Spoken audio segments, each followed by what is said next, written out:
যে কাজটা আমি মাসের প্রথমে করে ফেলি সেই কাজটা এই মাসের একদম শেষের দিকে এসে মনে পড়েছে, একদম ভুলেই গেছিলাম, মাথা থেকে বেরিয়ে গেছিলো যে এই কাজটা আমাকে করতে হবে।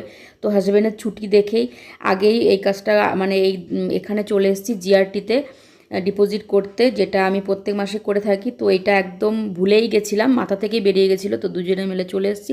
তার সঙ্গে শুধু এই কাজটা না, আরও টুকটাকি অনেক কাজ ছিল, সেগুলোও সেরে ফেলেছি। তো একদম কাজটা সেরে, যেহেতু ছুটি ছিল তো বাইরে ওনাকে একটু কিছু খেতে হবে, তো উনি চলে এসছে রেস্টুরেন্টে বিরিয়ানি খেতে। তো বিরিয়ানিটা অর্ডার করে দিয়েছি, শুধু উনিই খাবে, আমি খাবো না। তো ওনার জন্যই বিরিয়ানিটা অর্ডার করেছি। আর ওইখানে না চা বানাচ্ছিল খুব সুন্দরভাবে, তো সেটা একটু তোমাদের সঙ্গে শেয়ার করলাম। তো এখানে চা বানানো দেখাতে দেখাতে এখানে ওনার বিরিয়ানিটাও চলে এসছে। আর উনি সেই কখন থেকে আসা পর থেকেই ফোনেই ব্যস্ত, ওই ফোনে কথা বলতে বলতে উনি বিরিয়ানি খেয়ে নিয়েছে। জানি না কেমন স্বাদ পেয়েছে উনি কথা বলতে বলতে।